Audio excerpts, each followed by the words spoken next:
think most of us try to be better consumers these days, especially when it comes to the food choices that we make for our families.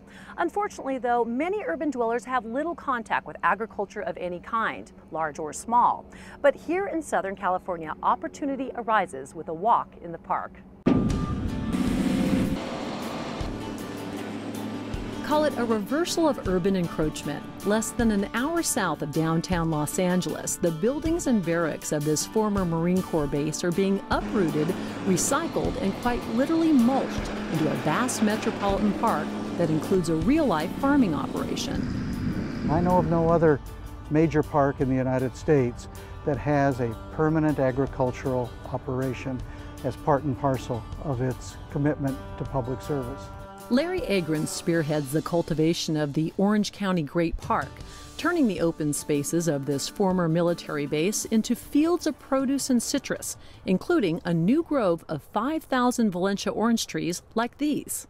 We're going to include more than 100 acres of permanent agricultural land, farming operations, a community farming operation that will be available for use and enjoyment and participation by people from throughout Orange County. Agriculture has deep roots in Orange County. In the 1800s, the area's rich, fertile soil produced crops that won top prizes at fairs around the world. I would say most younger people now have no memory, certainly, of vast agricultural operations and no familiarity with where their food comes from. But the Great Park is changing all that. The park's helium balloon ride gives visitors a bird's eye view of 1,500 acres with planned wildlife areas, sports fields, and other attractions. But back on Earth, the heart of the park exposes visitors to large and small working agricultural exhibits.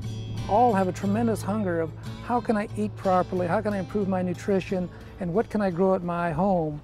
And so we really introduce them to all of those concepts and all of those ideas of how they can really become farmers at home. Tom Larson heads the ag exhibits. What we're teaching them here is what we call square foot gardening. And you noticed in the garden we have it broken up into square foot grids. Each grid has a different plant, a different vegetable, that we teach people how they can grow a vegetable to feed a family of 4 or 5 with just a few square feet.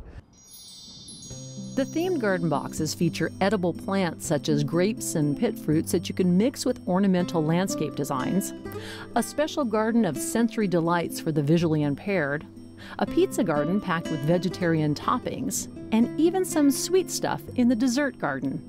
Now, who gets to eat these delicious looking red strawberries and the up-and-coming blueberries that are planted here? Well, I do, of course. No, what we try to do You share with hungry reporters? That's right. Well, what we try to do is allow people to come in and pluck the fruit, and then we show them how to prepare and wash it properly, and they really enjoy that.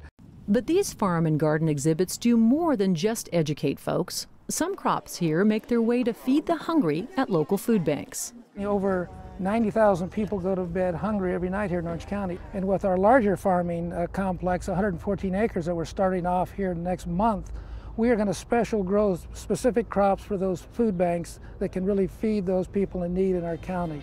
Most of all, the Orange County Great Park hopes this urban agricultural adventure will prompt urbanites, especially youngsters, to think about cultivating their own homegrown fruits and vegetables. And of course, what people are discovering over and over is that, yes, fruit and vegetables can be enjoyed by kids and will be a part of their lives and their good health as a result of lessons that are taught here at the Great Park.